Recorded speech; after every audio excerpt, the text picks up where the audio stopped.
चलिए देखा जाए क्वेश्चन नंबर 8 का 2 फ्रॉम एक्सरसाइज 19.13।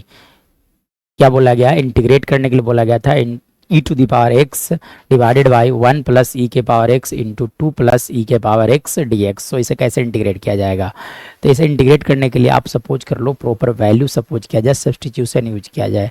तो लेट ई के पावर एक्स को आप सपोज कर लो कि टी के इक्वल है। सो ई के पावर एक्स का वैल्यू अगर टी हो जाते हैं तो यहाँ से आप डिफरेंशिएट जब करोगे तो ई के power x into d x का वैल्यू लिखे जा सकते हैं यहाँ से डी टी। मतलब यहाँ से मैं अगर बात करूँ तो जो इंटीग्रेशन लिखा गया था वो लिखा गया था e to the power x divided by 1 plus e to the power x into लिखा गया था 2 plus e to the power x into d x.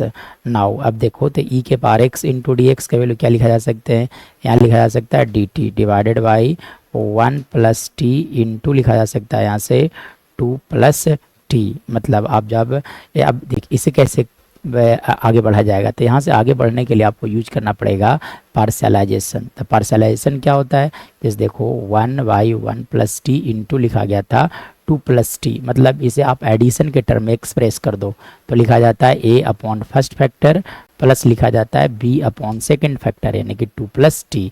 चलिए अब यहाँ से एलसीएम लिया जाए, तो जब आप एलसीएम लोगे तो लिखे जा सकते हैं ये तो एज इट इज रहेंगे 1 प्लस टी इंटू क्या लिखा गया था आपका 2 plus T is equal to, यहाँ एलसीएम लोगे तो लिखे जा सकते हैं 1 प्लस टी इंटू लिखा जा सकता है यहाँ से 2 प्लस टी। मतलब यहाँ से लिखा जा सकता है A into 2 plus T plus B into लिखे जा सकते हैं यहाँ से 1 प्लस टी। चलो देखो अब दोनों टर्म्स कैंसिल आउट हो गए, यानी कि हमारे पास जो रिमेनिंग टर्म बचा वो क्या बच रहा है, लिखा जा सकता है 1 इजकल टू ए इंटू लिखा जा सकता है 2 plus T plus B into यहाँ से आपका बचा हुआ रह गया 1 plus T. This is condition number 1 here. ठीक है, अब देखिए फॉर वैल्यू ऑफ ए, अब ए के वैल्यू के लिए कैसे करना होगा, तो फॉर वैल्यू ऑफ ए के वैल्यू के लिए देखो ए के डिनोमिनेटर में देखा जाए कितने लिखा गया 1 प्लस टी।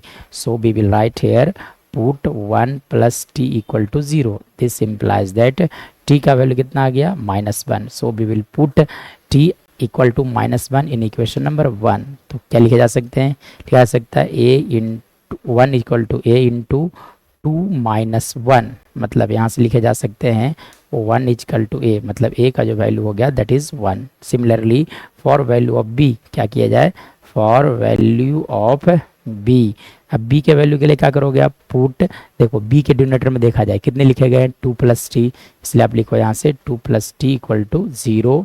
ठीक है ना, t 2 plus T is equal to 0, actually में 2 प्लस टी इक्वल टू क्या लिखा जाए 0। दिस इम्प्लाइज दैट टी का वैल्यू यहाँ से आ गया -2 इन इक्वेशन नंबर कौन सा 1, यहाँ छूट गया इन इक्वेशन नंबर 1। चलिए तो रखो, अब 1 में जब रखोगे तो यहाँ से लिखे जा सकते हैं 1 equal to b into 1 minus 2 यानी कि माइनस बी इजकल टू 1, यानी कि यहाँ से कहा जा सकता है कि जो b का वैल्यू होगा that is equal to -1 here. So we have find out the values of a and b। मतलब अगर मैं बात करूँ यहाँ से आगे अगर देखा जाए तो हम लोगों ने क्या सपोज करके चला था कि 1 upon 1 plus T into 2 plus T का जो वैल्यू हम लोगों ने सपोज करके चला था वो a अपॉन लिखा गया था 1 plus T plus b upon लिखा गया था आपका 2 plus T. So in place of a का value 1, so we can write here as 1 plus t divided by b का वैल्यू -1, इसलिए -1 डिवाइडेड बाई 2 प्लस टी लिखे जा सकते हैं। मतलब इसके बाद की अगर कहानी देखा जाए तब आपको क्या करना होगा, तो देखिए इसके बाद अगर देखा जाए तो अब देखो क्या दिया गया था, एक्चुअली में बोला गया था इंटीग्रेट करने के लिए बोला गया था integration of D T divided by लिखा गया था 1 प्लस टी इंटू लिखा गया था आपका 2 plus T is equal to, है ना। चलो आप इसे ना इंटीग्रेट कर करके इस फंक्शन को इंटीग्रेट करके आप इस फंक्शन को इंटीग्रेट कर लो। मतलब यहाँ से लिखा जा सकता है D T divided by 1 plus T minus 1 by integration of 1 by 2 plus T into लिखे जा सकते हैं यहाँ से डी टी। चलिए अब इसके बाद देखा जाए, मतलब अब मैं बात करूँ तो यहाँ से इंटीग्रेट करने के लिए एक बेसिक सा फार्मूला होता है कि F dash x upon F x रहता है इंटीग्रेशन में, तो इसका इंटीग्रेशन लिखा जाता है log mod f x plus C. मतलब इस फंक्शन का डिफरेंशिएशन ऊपर में होना चाहिए। जब आप देख सकते हैं कि यहाँ पर इस फंक्शन का डिफरेंशिएशन जो है ऑलरेडी न्यूमरेटर में लिखा गया है, यानी कि आप सब लिख सकते हो log mod 1 plus T minus लिखा जा सकता है log mod 2 plus T plus C लिखे जा सकते हैं। मतलब यहाँ से मैं बात करूँ तो log a minus log b which is equal to log a by b, मतलब आप लिख सकते हो यहाँ से 1 प्लस टी डिवाइडेड बाई लिखे जा सकते हैं 2 प्लस टी प्लस सी, लेकिन टी किसके इक्वल है, that was equal to e के power x, so we can write here log mod 1 plus e के power x divided by 2 plus e to the power x plus C.